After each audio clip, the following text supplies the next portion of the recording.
All right. Hello and welcome to our autumn 2023 research talk in human-centered design and engineering. I'm Kathleen Rascone, Director of Academic Services and PhD Academic Advisor. Presenting with me today are Assistant Professor Katya Cherukumilli and Research Scientist Shana Hirsch. We're going to spend 40 minutes today learning about their research in the department, and then we'll have time for questions for both Katya and Shana, and also time for general questions about the PhD program, application to our PhD program, and anything else you'd like to know about the department. Thank you so much for being here today. I'll pass it off to Katya.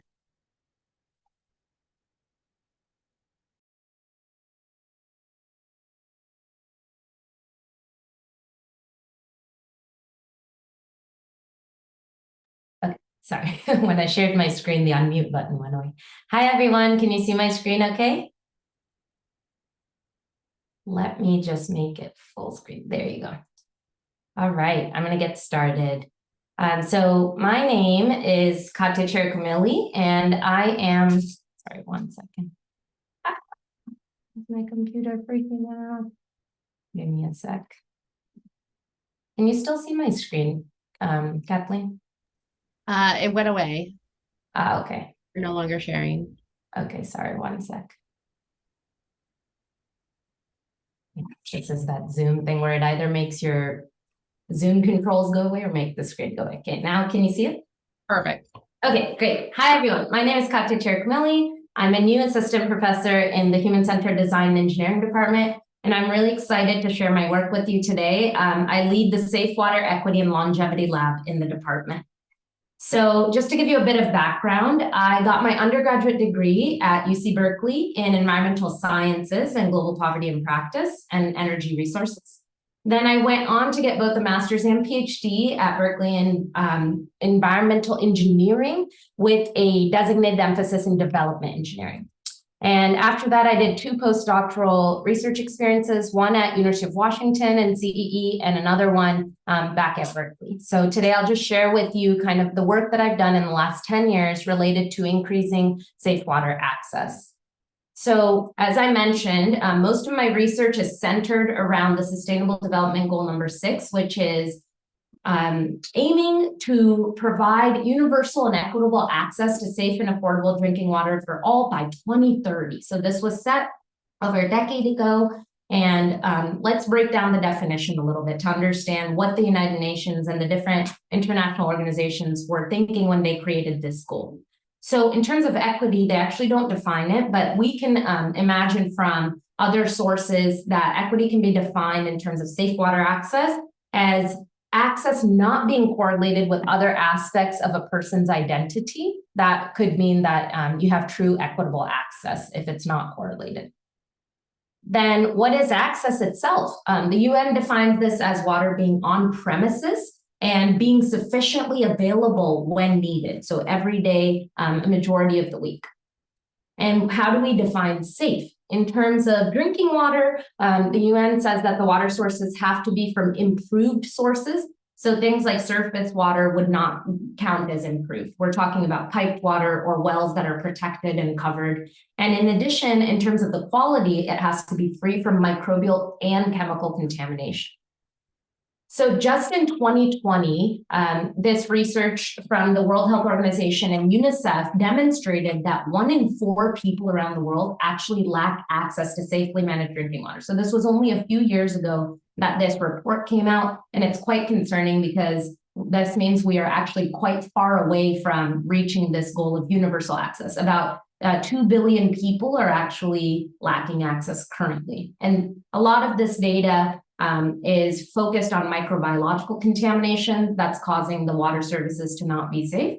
But back in 2020, some of my colleagues and I actually looked at chemical contaminants in drinking water. Here's a few that we could find really robust data on. And we estimated that actually an additional up to 1 billion people were actually at risk of exposure to chemical contaminants as well. So this brings me kind of to the motivation for why I started Swell. And the way that we think about the different research phases and research areas. The reason I'm presenting this to you is to show you how if you come from very different backgrounds and you're interested in HCDE work, there's a lot of different methods that we utilize and a lot of different types of research topics that you could contribute to. So in the defined research area, the key objectives are really to think about mapping exposure to chemical contaminants, both locally and globally, and identifying particular knowledge and resource gaps that are limiting safe water access. So in this research phase, we're really looking at using data science, data visualization skills, in addition to primary data collection through key informant interviews and user surveys. In another research area that's also in SWEL, we are focused on design of products and services to increase safe water access. And in order to actually build technologies that have a lower material, labor, and waste demand, we need to first understand the critical factors that are driving user adoption. So what is causing people to choose or not to choose certain water treatment products in order to protect their health? And some of the methods that fall into this research category include experimental wet lab work, so water chemistry, analytical chemistry work, hardware prototyping, and actually taking the prototypes and testing them iteratively in field settings. And finally, the last kind of research area that my students are going to be working on is looking at deploy. So I think it's really important for academic research to be translational and impactful so we can take the knowledge that we generate in the university setting and in the lab setting and apply it in the field. And so here, some of the objectives are figuring out how manufacturable and scalable the technologies we develop are so we can widely deploy them, and how we can work with partners like government agencies or nonprofits and even the private sector to actually transfer this technical solutions and the expertise and empower citizens both locally and globally. So I'll give you a glimpse of projects that are in each of these categories to try to tell you a story. In 20 minutes, we can't possibly go over all of the different research areas and interests, but I'm happy to take questions at the end. So one research area that I'm just launching right now is looking at lead contamination in Washington State. Back in 2018, the Washington State Department of Health and Department of Ecology did widespread testing, and they found that over 60% of the actual fountains in over 97% of the schools had excess lead that was at a level that was not safe for children to consume. And the reason this is important is because lead in drinking water or lead in soil and air in any way is neurotoxic. It's dangerous to consume. So some of the work that we're working on in this defined space for this lead project is using data from the Department of Health and collaborating with them, looking at 2022-2023 data and understanding, are there spatial trends in lead contamination of local schools and drinking water? And are the lead levels that we're seeing and the contamination levels correlated with different variables, such as how old the building is, when the building was last retrofitted, and does it correlate with other metrics we care about, like the test scores and or the free and reduced lunch, which could be a proxy for poverty and socioeconomic status in the school. Furthermore, the data on this is a little bit scarce, but I'm interested in seeing which type of remediation efforts or processes that are put in place actually have a big impact on reducing lead exposure.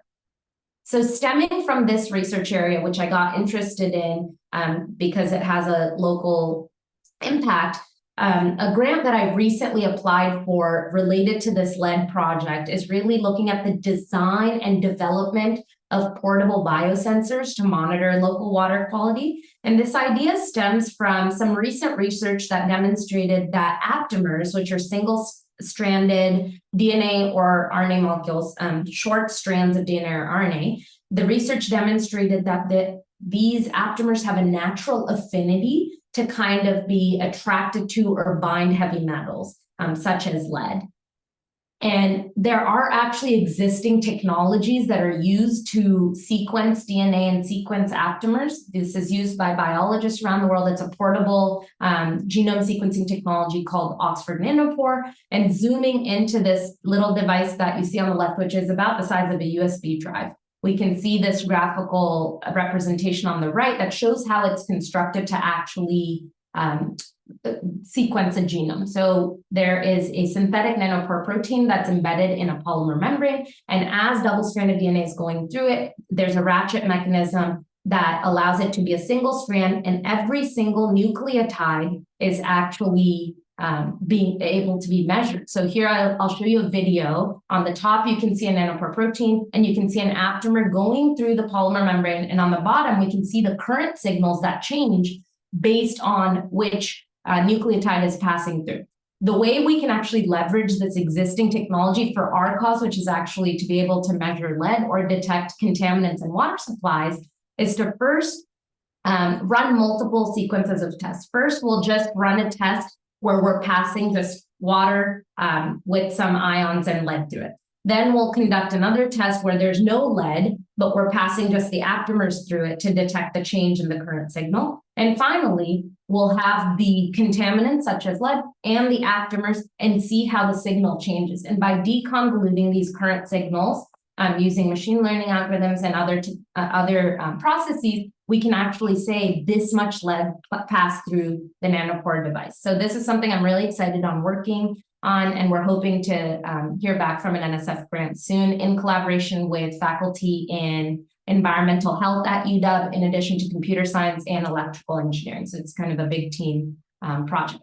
The deploy phase of this project that we're looking to in the future is if we're able to create biosensors that not only measure lead, but they can actually detect other contaminants, we can start to have local scientists and local citizens be able to measure water quality and the impacts of climate change. So here in this diagram, I show you how things like droughts, floods, fire, and also anthropogenic disturbances like corrosion can actually contribute to a worsening water quality over time, and why it's important to have very easy to use tools to measure how our water quality is changing.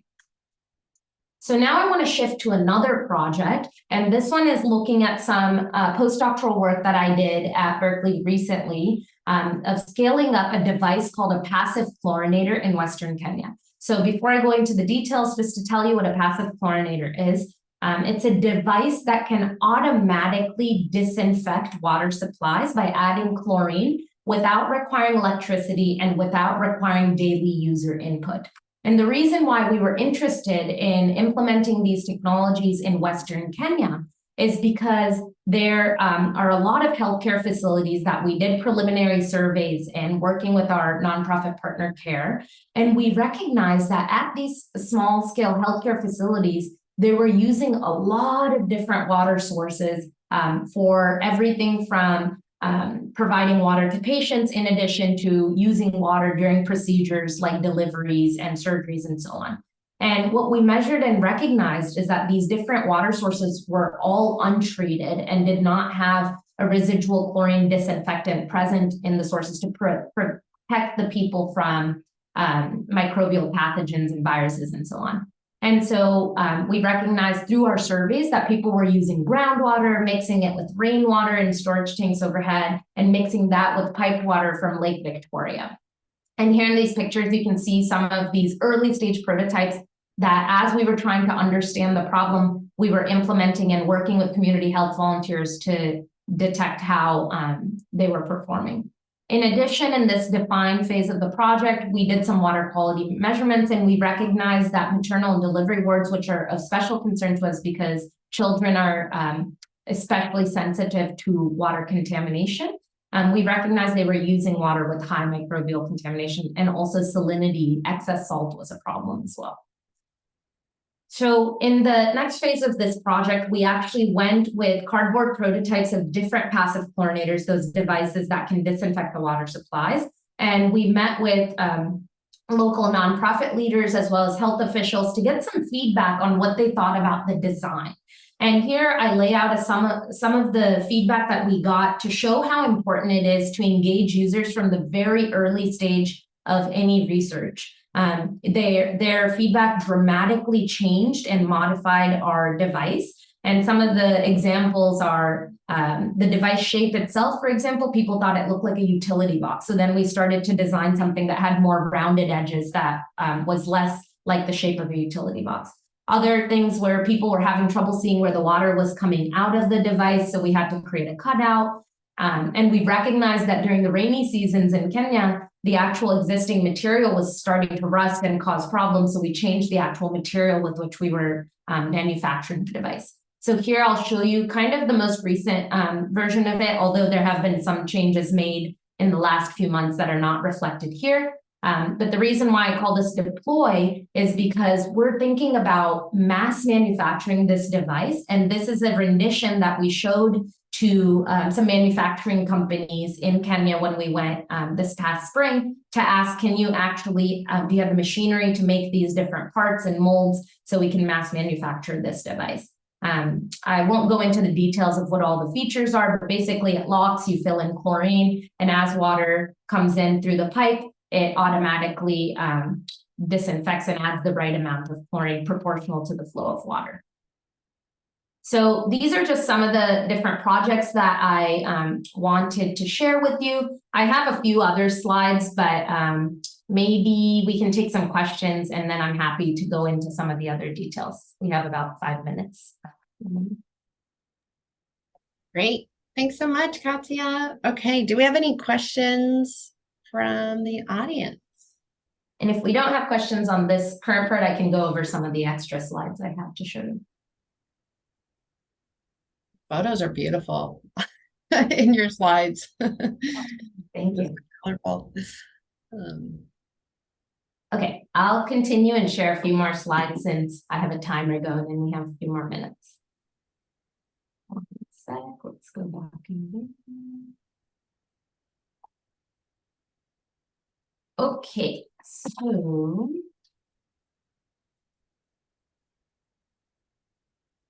oh, I see it won't advance. Hang on. Because I skipped those slides on my presentation, it won't let me advance in presentation mode.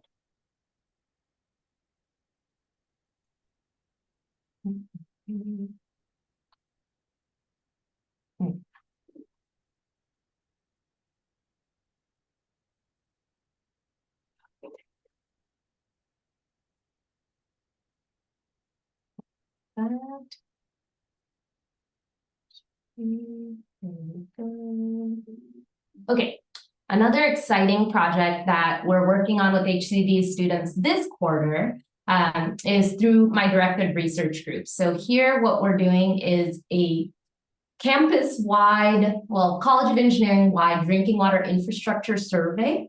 And so in the span of just a few months, my DRG students were able to create a poster and start advertising the survey, and we already got 140 responses. And we're going to be meeting with some UW facilities, environmental health and safety representatives in order to collaborate with them on this work. But basically, we're going into different buildings on campus in the College of Engineering and asking people through an online survey, what are the drinking water sources you most prefer when you work and are in campus? And what is your perception of the visual appearance or the taste or smell of these different fountains? And beyond these questions in our survey, we also want to ask who actually is responsible for safe water provision in a complex setting such as a university campus, and how do these entities define whether or not water is safe, what is potable, who's responsible for paying to actually improve the water quality if any problems arise. And similar to the lead project, we also want to see, do the building ages impact and the history of the building, like the premise, plumbing, and the material that's in the building, impact the water quality that's coming out of these different infrastructure that you see on the right. And another project that we're about to launch, the reason I didn't present these earlier is because they're in the very nascent stages. This one is looking at compiling and aggregating global data sets from the joint monitoring program between the World Health Organization and the United Nations to look at what are the trends in household water treatment practices. So they have surveys in over 170 countries over multiple decades. And we want to see, are the ways people are treating water at their households in rural and urban regions around the world, are these changing over time? Are people shifting from boiling to other more advanced methods such as chlorination or filtration? And where, and if so, what triggered this? So this is some research that is just a preliminary analysis, but there's a lot more work to do in this area. And the last thing that I'll chat with you today is this more broader idea of a circular economy approach to drinking water treatment. So around the world, people are drinking water every day, and we have these massive drinking water treatment plants at the municipal scale that are using a ton of resources to actually remove contaminants. After these resources are spent, what's happening to them? Are they getting thrown in the landfill? Are they getting reused? So this is an area of research that's interesting to me because I think there's a way in which we can close the loop in terms of resources and energy. So the idea here is to figure out how to use industrial waste, like industrial heat that's coming out of factories or carbon dioxide, and use that to actually activate local materials so that they can become filter media. And this will also require us to do a lot of experiments to understand how these filter medias can remove certain pollutants. And once the media is used up, can we actually incorporate it into structural materials like cement or concrete? And this could therefore allow us to measure if doing this sort of circular economy approach can reduce the leaching of these contaminants into landfills and reduce the greenhouse gas emissions from production of materials like cement. So that's all I have for you today. And I think that's about time. So I'll open it up or pass the mic to Shana. That's super cool to see how you're reusing kind of those resources. If nobody else has a question, I actually have one question for you. In your research, have you found, because you were saying even, lead and contaminants in our own state here in Washington, is there any country who's figured it out, who's doing this really well and cleaning their water really well, or is all of this needed in every single place around the world? Yeah, that's a great question. So you'll see that my research really spans from like global international settings to hyper local, like on campus. And the reason this is because there's water issues all over, everywhere you see in our own individual homes. In addition to the furthest, most remote areas, water is a problem. In terms of the schools thing in particular in the US, we've had the Flint crisis. We've heard of tons of lead contamination stories coming out of Washington, D.C. and Philly. And this is not too surprising because of the materials that are being used in both the piping and the actual fountains themselves. And so I think it's sort of a learning process that as a society, we're all learning how to deal with these problems that are showing up. So I don't have examples of like the perfect scenario, but I would say, for example, Chicago is installing a lot of different types of filters and flushing practices in place to reduce lead exposure. So I think there are other places we can learn from. Yeah, good question. Very cool. Thank you. All right. We'll move on and hear from Shana. Thanks so much, Katya. And then, of course, we'll have time for questions at the end as well. So, Shana, do you want to share some slides? Yes, I am going to just get there. I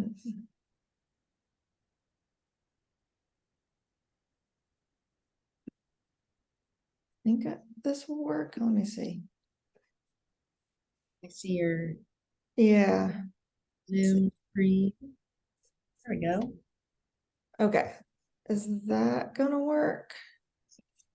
I think so. Is it a little? Yeah, if you can. I think it's the full thing. Yeah.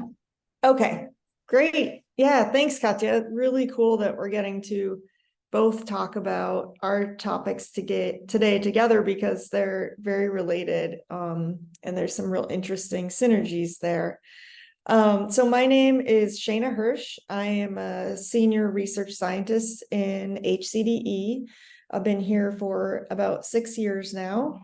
And I'm going to talk to you a bit about, again, in the interest of time, I'm just going to cover some of the research that I'm working on and some of the research that I'm going to be engaging with students on, graduate students on over the next few years.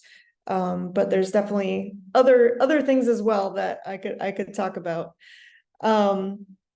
So just a little bit about my own background first. I'm coming from a background in water resources management. That's what my PhD is in.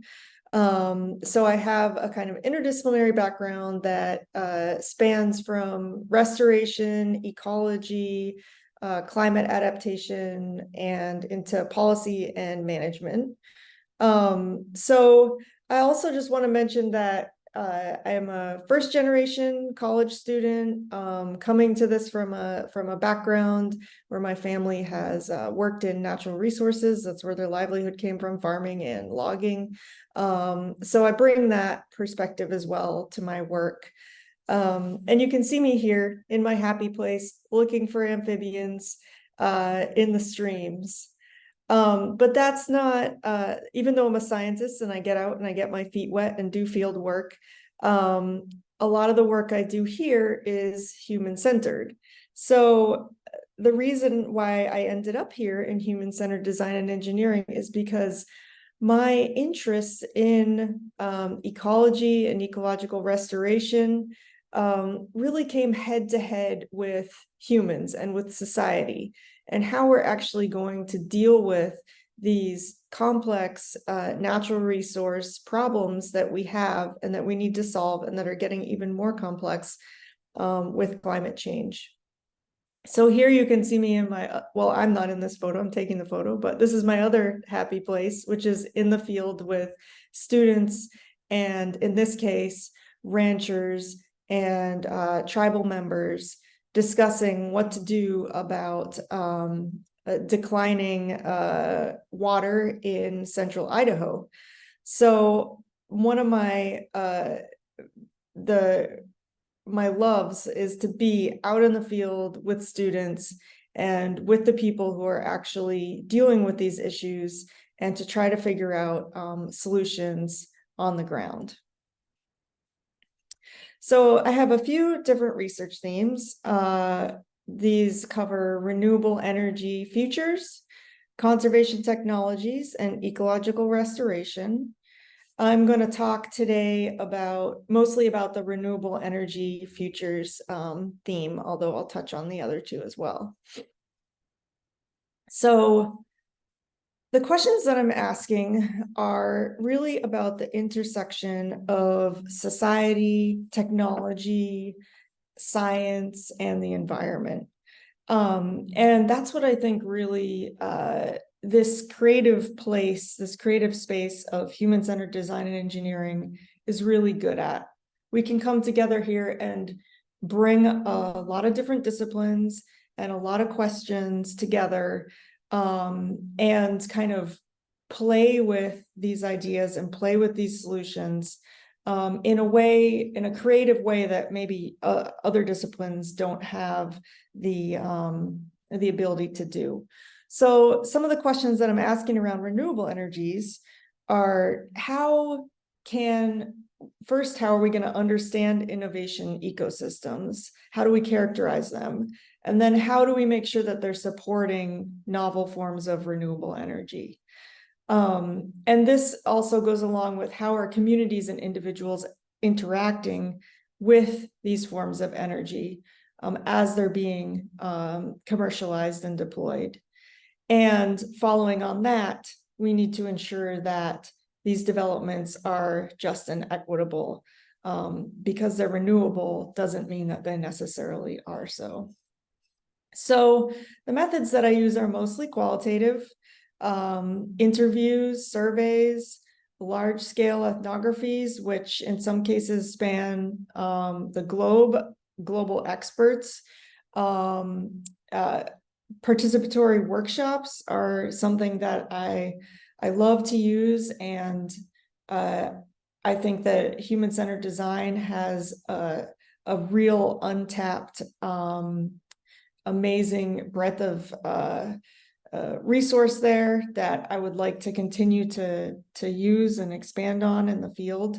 And then bibliometric analysis, which is one of the only a quantitative form of analysis that I use.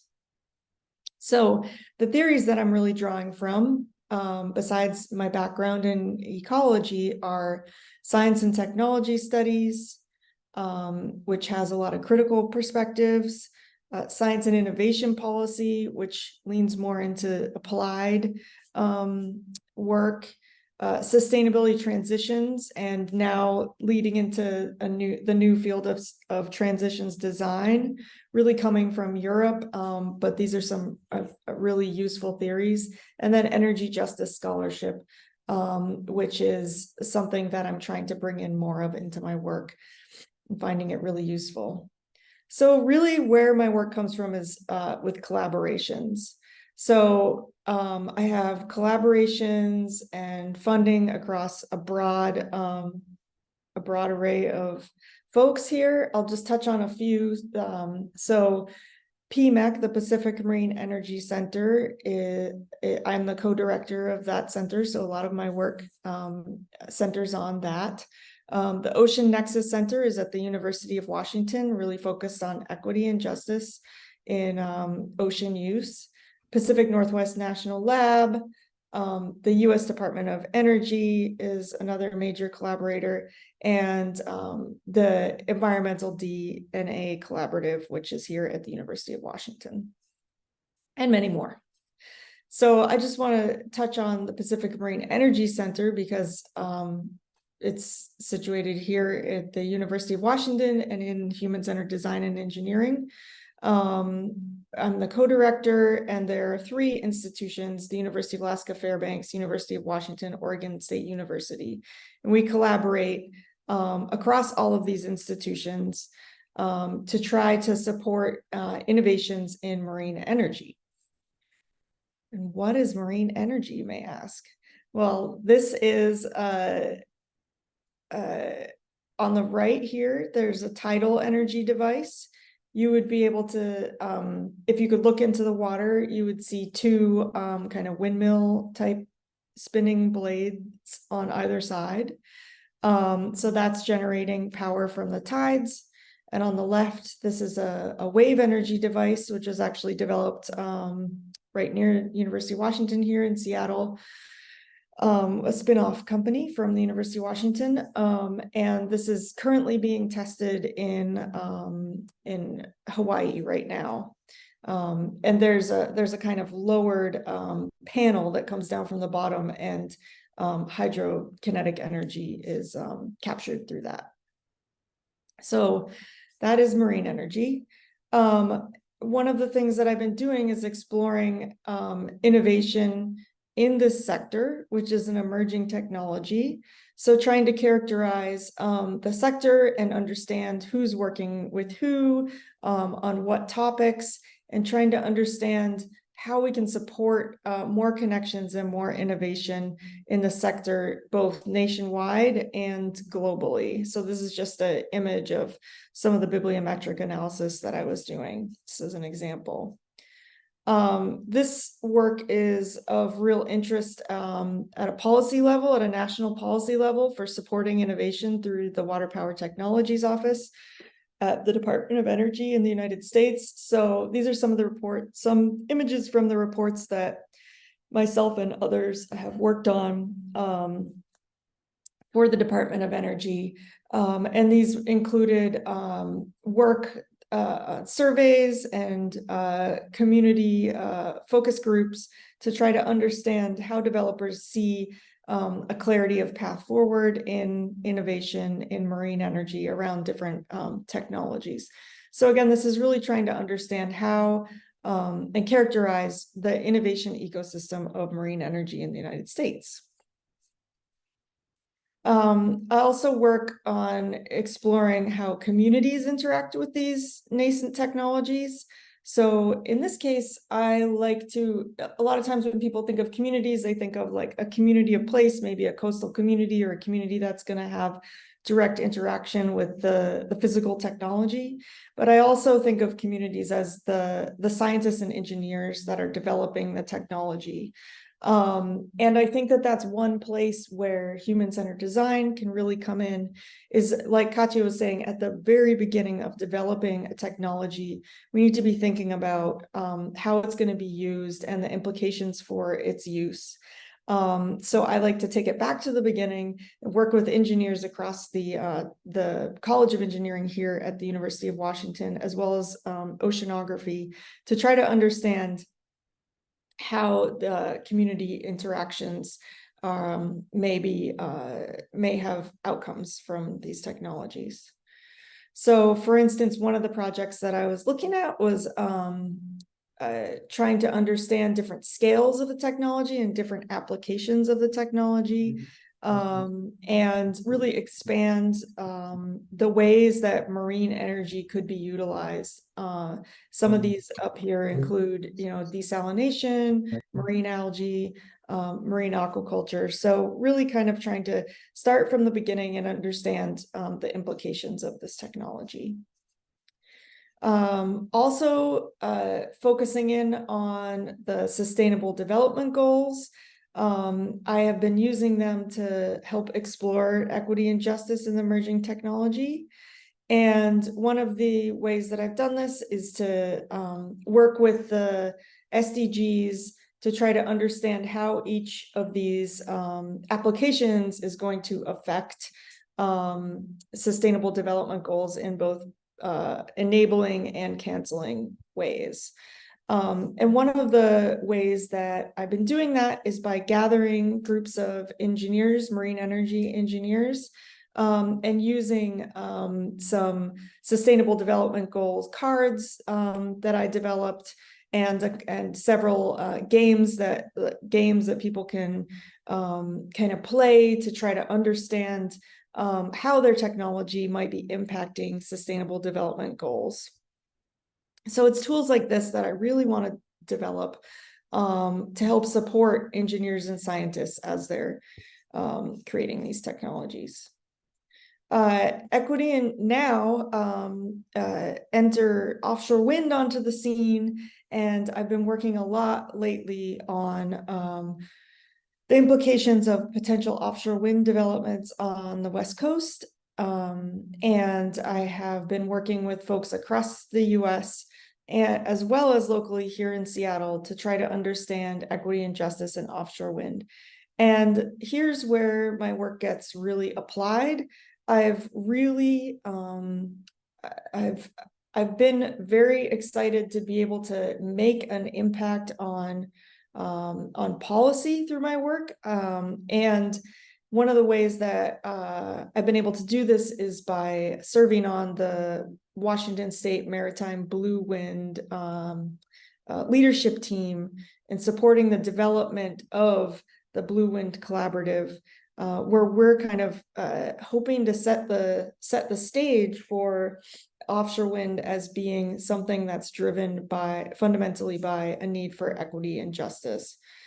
And one of the ways that I've been able to do this is working with other scholars, developing, especially with the Ocean Nexus Center here at the University of Washington, developing conceptual models and bringing in some understandings of dimensions of environmental and energy justice into the conversation very early on. So we bring these kind of conceptual models and these tools to meetings with port commissioners and state legislators and say, here's some concepts that you want to think about right now as we're starting out to discuss offshore wind deployment. And I was really excited because the first kind of mention or the big introduction of offshore wind industry in Washington occurred on the grounds of the commercial port here in Seattle, with work surrounded by port workers and folks who would be impacted by these developments. So I think that there's actually a lot that can kind of happen from within this, academic ivory tower to kind of spread out and engage with what is actually with things that are taking place right now, developments and technologies and changes in our environment that we actually have a lot of effect on. So I'm just going to briefly touch on the conservation technologies and ecological restoration, because like Katya, this is something that is kind of future research that I'm moving into. So I'm working with scientists again in ecological restoration context to try to understand monitoring for biodiversity using environmental DNA, which Katya talked about in the context of the nanopore technology. So these are similar technologies, a little bit different, but using samples from the environment to try to detect endangered species or invasive species in habitat restoration projects. So again, this is an emerging technology, and I'm wanting to take a lot of these tools and concepts that I've used in renewable energy to bring it over to this new emerging field in environmental and biodiversity monitoring. So that's what I have for now. I just wanted to go back and just say, you know, all of my work is really found, you know, fundamentally based in action and applied work. I want to create futures that are fostering hope, resilience, and action. And I think that, you know, given this privileged place in academia, that's HCDE is one place where we have the privilege to be able to do that. So thank you. Great. Thanks, Shana. Oh, so wonderful to get to hear about both of your research. I'm curious how much you're working with kind of professionals from an HCDE type discipline versus you're really collaborating with folks in these other areas and engineers and that are more deep into the concentration of the work that you're doing.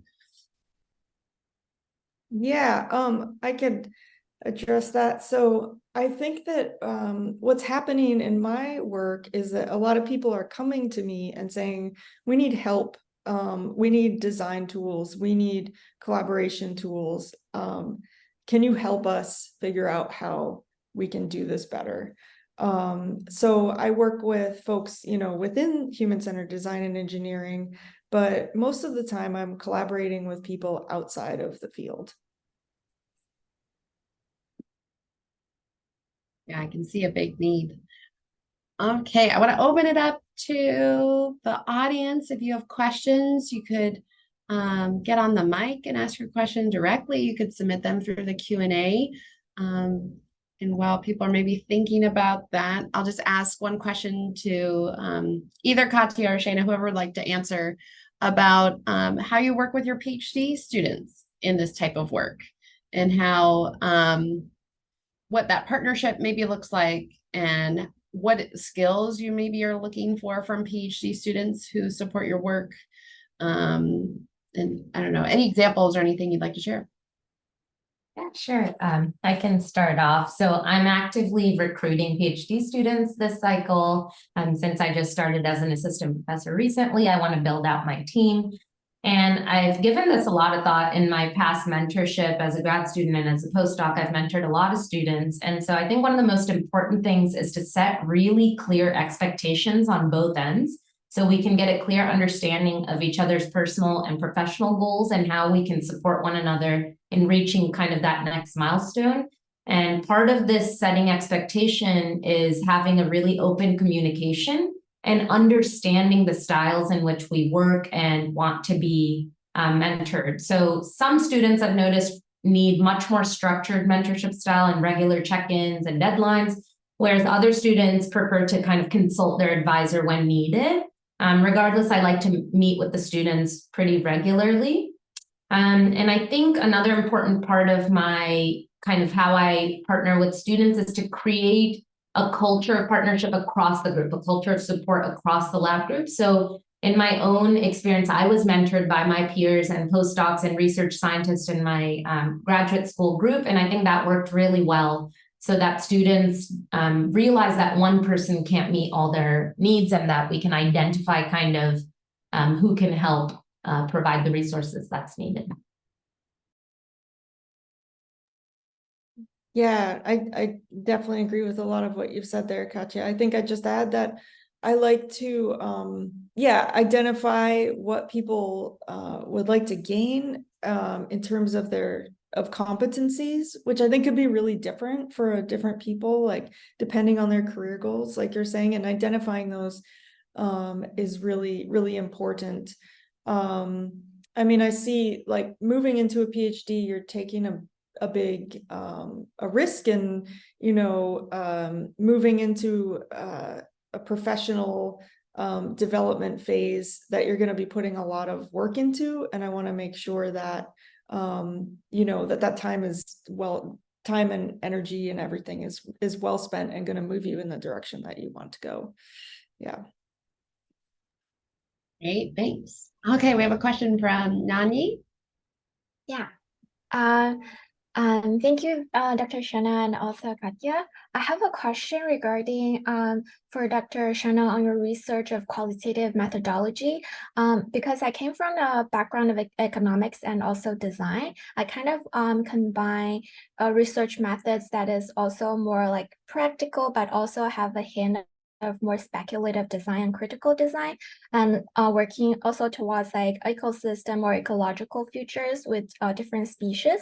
I wonder when you are mentioning like, for example, your method of participatory design, do you imagine in the future that you will practice that from more the side of like social, like science research, or do you also open to more like artistic or creative method like approach to create new involvement, for example, for local species or environmental elements or people in the community?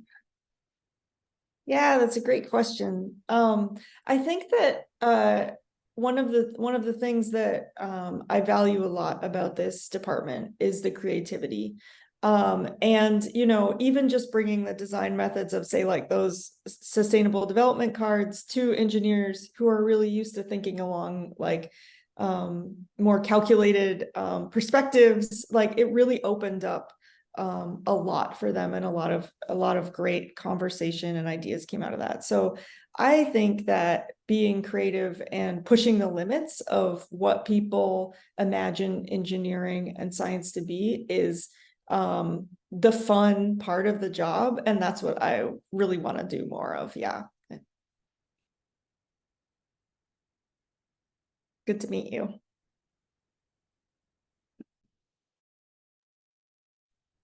Great. Any other questions from the audience? And we can open it up to general questions about the department, application. Feel free to drop them in the Q&A box or hop on the mic.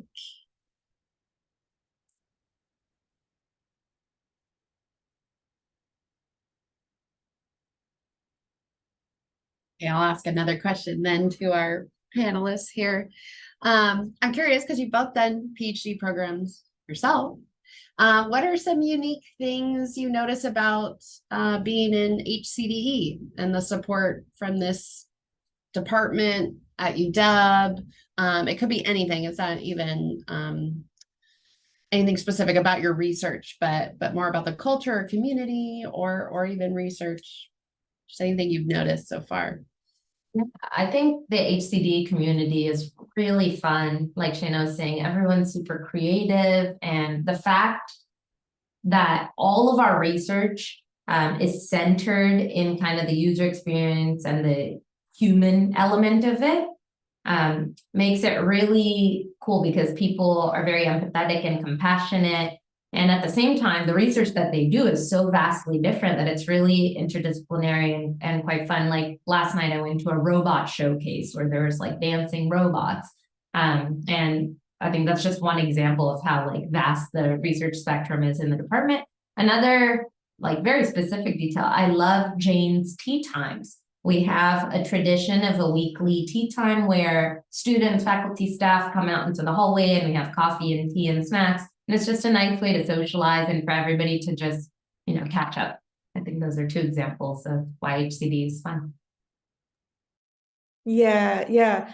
I think that this department is really unique in that we're kind of focusing on this like method and theoretical, world. And so people are coming from all these different backgrounds and fields of expertise, and really focusing in on this human-centered design method or methods. And so I think that, one thing that I really value about this department is that University of Washington is huge, right? And there's so many resources here. And so many different classes and courses that you can take that you can really like become an HCDE design, you know, become a human-centered designer, but then also gain expertise by tapping into the rest of the university. And so I think that that's a really unique, it's a really unique program in that way.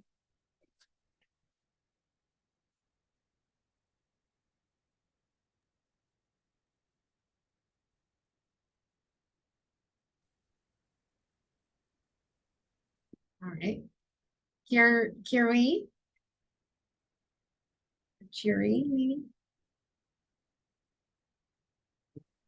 Yeah, so can you hear me? I can, yeah. Yeah. I think there's an issue about it. Yes. Yeah, I have a question about the program management. So I come from a background from empirical side of data science. So I wonder for the concentration on human-centered data science approach, do you happen to know any professors and students like this for the next for this admission cycle? Also that when you admit student, what kind of background to improve? There's a little gargly, but I think I'm going to repeat your question to see if I got it right. So you're interested in data science in HCDE, curious about faculty or students that might work in that area. And then I think I missed the very last part, which was what we typically look for from student application. Yes. Oh, great. Well, at face value, Cecilia Aragon, Dr. Cecilia Aragon is our typical kind of lead data science instructor. And let me pull up, I'm going to drop a couple links into the chat box there. So we've got her profile here. And we also have our research areas over here, which are actually a work in progress always in the department. We have faculty always kind of fine tuning and working on the different research buckets. And these don't match fully what you see in the application. In the application, we actually have additional research areas, and these titles are even fine-tuned and look a little differently. So what you see in your applications is a little bit more accurate on as a reflection of the type of research that's happening in the moment. But if you jump down to data science and data viz, you can see a list of researchers and faculty involved in this type of work. And so they will collaborate with each other to support and mentor PhD students, depending on their research goals, depending on what they want to do and the type of mentorship that they're looking for. So this is kind of a guide to help you figure out, okay, here are faculty that maybe I should do a little more research into, or these are who I should start researching maybe into recent publications to decide, you know, could this be a potential mentor for me? While you're doing that too, Kathleen, I just wanted to throw in that a lot of the students here work with folks in e-science as well, which is not a department, it's more of like a center. But a lot of folks here have, you know, advisors in e-science, which is focused on data science. Science standpoint, I can there and I think something. Oh, I'm sorry, I missed that. Oh, I just want to know what does insight stand for? Oh, I think the eSciences Institute is kind of like a center on campus where faculty and students can take courses on data science, and they have kind of people on staff to help with data science projects. You can look up UW eSciences Institute. I'll drop a link in the chat. It's just the name of the center that is really focused on data science. That's it. Thanks for that information. Yeah. You kind of wonder, like, you happen to know if Professor Aragon is kind of recruiting students. Did you ask if we knew if Cecilia is interested in taking on students? Yes. Yeah, so on this one page, I don't know if Kathleen already linked it. I'll drop it in the chat right Okay. now. I have There's a it. page where all the faculty here in the PhD application recruitment link that Kathleen just dropped in there. It shows every student, every faculty that's taking on students. So Cecilia is the first one actually, and she's looking to admit 2 students in interest in data science, AI, text visualization, and so on. Oh, So I would probably just reach out if you want to discuss specific research interests with the faculty. Oh, thank you. And I'll put in another plug that if you use the link to meet with a PhD grad ambassador and you mention which faculty you're interested in working with, I just dropped it in the chat. We will connect you with a current student who works in the lab. So you can get a chance to talk to someone, because we try to put all this information online and make everything available so that you don't need to meet with every faculty member you want to list in your application before you apply. Partially because most faculty just don't have the time to meet with every student. And also we do interviews in January. So if you were being considered, then you'd have a chance to meet with the faculty before an offer would be made anyway. Okay, we have 2 minutes and I know Katya will have to drop off. Nani, if you have another question, great. Yeah, I have another question regarding the mode of working with professors or like Dr. Hirsch, or research scientists. Like if we are, I know you mentioned like in the first year we have rotation in different labs, and then we decided a primary advisor or like a lab that we continue to work on. And then will there be a difference if that faculty is a professor versus like a research scientist, and then how that will work out in later career during HCDE? Yeah, I can answer that briefly. So there won't be a difference by that time. Yeah.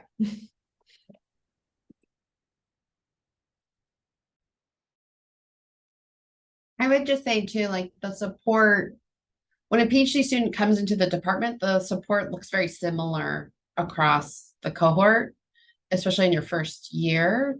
So whoever you're working with, the actual projects and the research you're doing is very individualized to you and your goals, but you're going to be working with faculty in very similar ways where you're engaging with the lab and you're meeting with your peers and learning about the research that's happening. And then your funding can be either research assistantships or teaching assistantships. And so you're working in the department, you're taking classes full time. And until you meet your quals, which for us is like our general exam, until you reach candidacy, it feels like you're on the same timeline as a lot of other students here and there. And then once you meet candidacy, then it's very individual, and your funding may look different, your research goals look different, and your timeline to completion. So no matter whether you're working with our research scientists, our teaching faculty, tenure track faculty, the employment opportunities are the same, whether they're RAs or TAs. And so the structure is still the same. It's just the type of work you're doing may vary. Great. Flynn, you have a question? And Katya, if you need to drop off, thank you so much for being here. No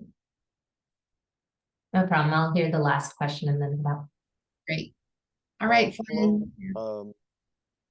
Hi, my name is Flynn. I'm an MS student here in HCDE and actually got to see Katya yesterday, look at our robot dancing. Nice. But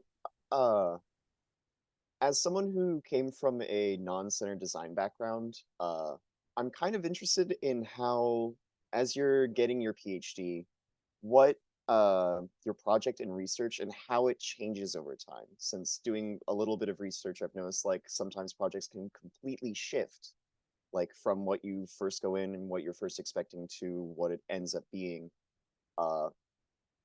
I'm still sort of new looking at like PhD sort of spaces and was wondering how, like, if you come in with one expectation for what you're going to be researching, like, I'm kind of almost nervous that what I would go in for would then be something completely different after I start like really digging into the research. And although I expect to be interested in it, like what does that look like? How does that like impact how have your own trajectories kind of changed from going in like expecting one sort of research and then finding out it's a little bit different? Yeah, I would say personally that that's just the nature of research. Like, it's really hard to know which research projects are really going to succeed and your data is going to look clean and work out, or a technology that you build is the right direction to go. So I would say just embrace the change and just recognize that there's a lot of factors that contribute to a successful research project, including the funding, the collaborations, the timeline of how long things are taking. So whether you're doing experimental work or prototyping versus if you're doing computational work, challenges always come up. And what you learn during a PhD is really kind of how to identify the right questions to ask, and then how to gather the right resources and knowledge to answer those questions. So that's the point of the training of the PhD, to really shape how you think about the world and to give you the skill sets to tackle these challenges. So in terms of how research is going to change over the course of your PhD, that's a really tough question to answer, because it depends entirely on your advisor, your kind of funding plan of what kind of grants you might win over the course of your research, where that might take you, what sorts of papers you want to write, who you want to collaborate with, where you want to go next in terms of your career. And so I think it's just important to have open conversations and have a good mentorship team that you can discuss these changes with. And that said, like, from my own personal trajectory, there was a pivot period in my PhD in the second year when I realized that the way I was targeting a certain problem, I was looking at geogenic fluoride contamination, which is naturally occurring. And I was working on this one particular method to remove fluoride. And then I realized, this is actually quite expensive. It's not going to scale. And the data isn't actually looking that good.